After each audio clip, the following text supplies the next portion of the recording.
Let's focus today on proofreading instructions, how you go over your essays to make them as error-free as possible. Now, beginning proofreaders tend to start at the top, begin reading, and then get focused on following the storyline or the progression of thought through the essay. And that's a good way to do a first proofreading, as the diagram shows, from the topic sentence down to the bottom sentence.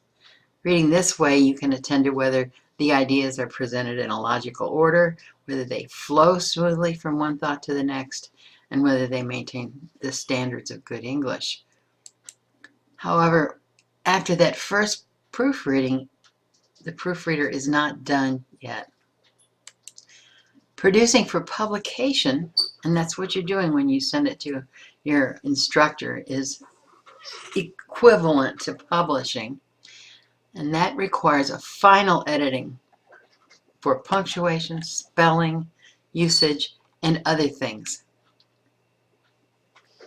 Accomplished proofreaders, therefore, read a second time backwards, sentence by sentence, starting with the last sentence, as the diagram indicates, and then moving upward to the first sentence. And on this reading, because you're only looking at one sentence at a time, and you can't get involved in following the progression of your thought, you can focus on things like sentence fragments, run-on sentences, dangling or misplaced modifiers, all the way down to the overall format or presentation.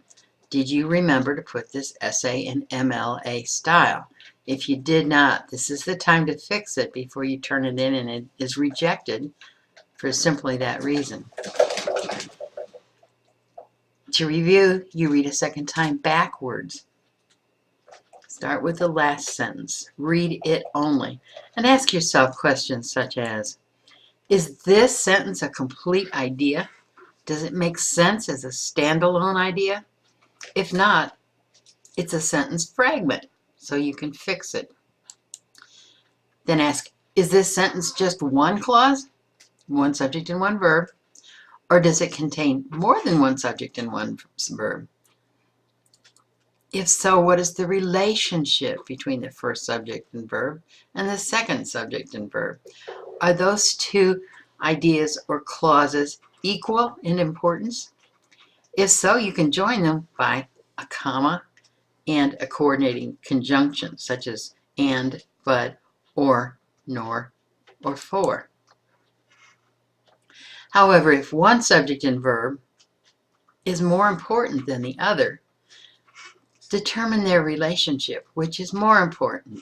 Make the lesser clause a dependent one, and start it with an appropriate signal or word phrase like, because it was so late, that's the dependent clause, comma. The desk clerk locked the secondary entrances. This writer thought that second clause was the more important one. Then ask yourself, is this sentence longer than can be spoken in one breath? If so, it may be a run-on sentence. Break it into smaller sentences and put periods where needed to make it more readable. Are all the words spelled correctly?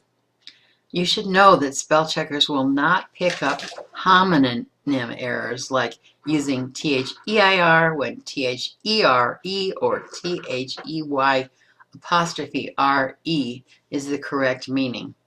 And if you're not sure which one should be used, look it up.